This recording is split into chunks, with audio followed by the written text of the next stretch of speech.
الله انه قبلي كانت واصله المكان، مكان التصوير، وقبلي اصلا هم من قبل ممكن شلون وقت.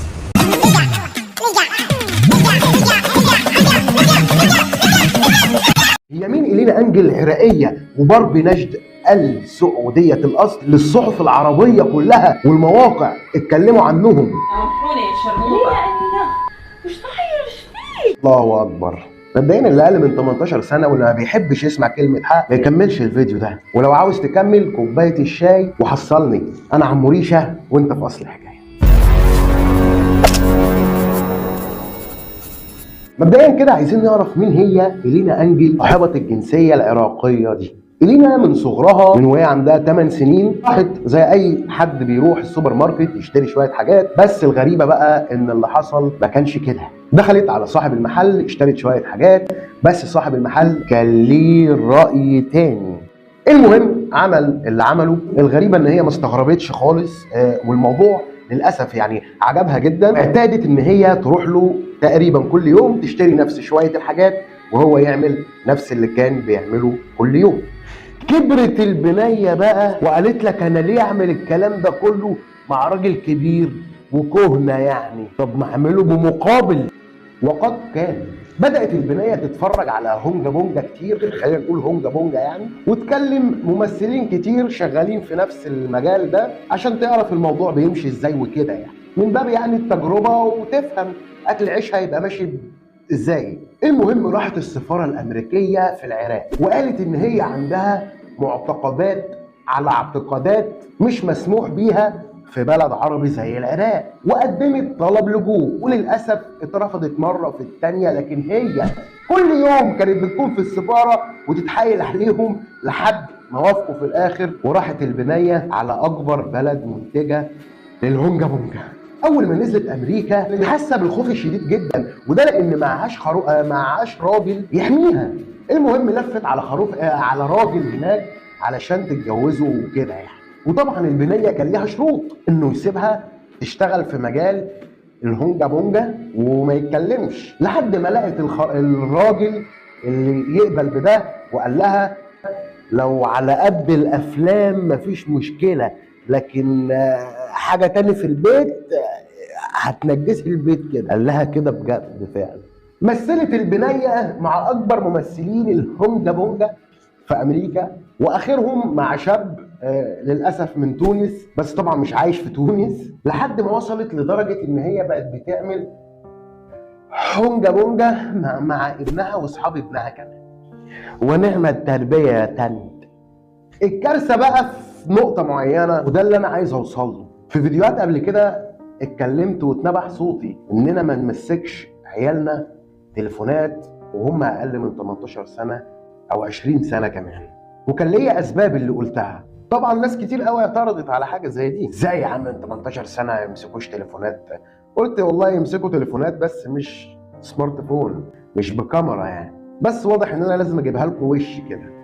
واحده زي اللي انا اتكلمت عنها دلوقتي ما كنتش هتكلم عنها لو هي على قد الهونجا بونجا بس، لا، الموضوع طلع في انتشار كبير على الانستجرام وعلى الفيسبوك وعلى التيك توك اللي عيالنا بيمسكوه، اللي هو بيطلق عليه برنامج المواهب.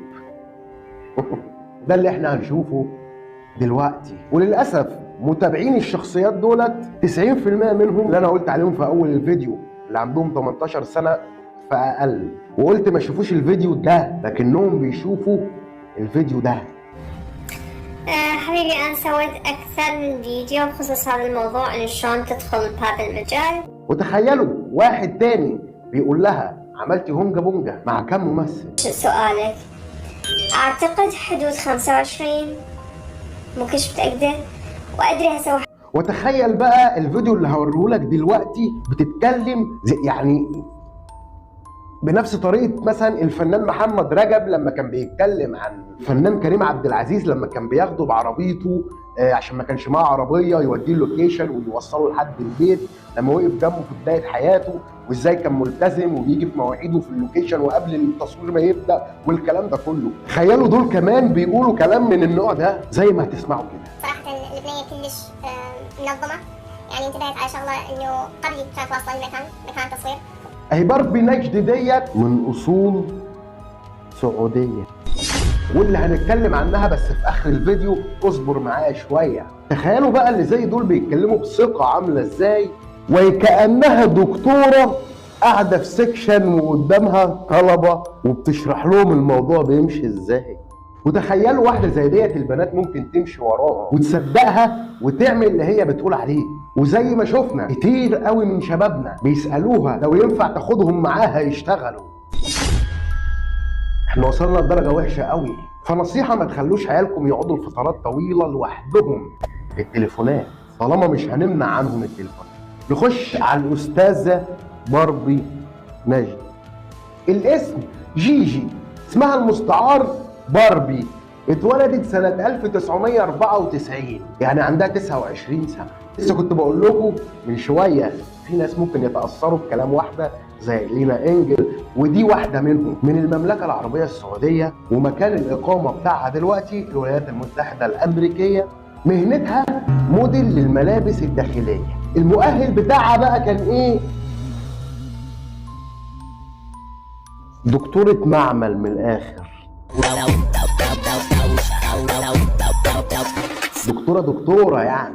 حالتها الاجتماعية دلوقتي عذبة بسبب دخولها المجال ده واحدة زي إلينا أنجل كده. مش على المرونة، على جسمي مرة. اوكي بتبغى شيء قديش مرة ورجولي. هذا الدرجة. فالرسالة من الفيديو ده إن الناس ديت يقدروا إن هم يستقطبوا شباب كتير جدا. شباب للأسف ما خدوش القدر الكافي من التربية السوية. الرسالة التانية بقى اللي أنا عايز أقولها، للأسف بيتبعت لي رسائل كتير جدا وبيتقال لي إن لما مثلا واحدة مصرية أو الستات اللي هم يعني المصريات اللي بيعملوا محتوى مش كويس على التيك توك والسوشيال ميديا عموما، بيقولوا إن إحنا بنتعاير بيهم بره. فدي الرسالة التانية، لازم تتحمل لأن أنت من بلد بيطلق عليها أم الدنيا. فلما عيل من عيالها يغلط تستحمله مرة، التانية، التالتة، لكن ما ننساش بقية دور الأم في التربية والتأديب. كل الشعوب على راسنا طبعا، المحترم منهم فقط، لكن اللي مش محترم او اللي هيعايرك بحد بيعمل حاجة مش كويسة على السوشيال ميديا، قول له لو اللي عندنا على التيك توك فاللي عندكم في حتة تانية خالص. بس اوعوا تبدأوا بالإساءة. خليك انت الكبير، انت من ام الدنيا. كان معكم عمو ريشة، اللي مش عاجبه نعيش ولا اللي هيشمها. أصل الحكاية مش معضلة، بحبة إرادة تتحل المشكلة.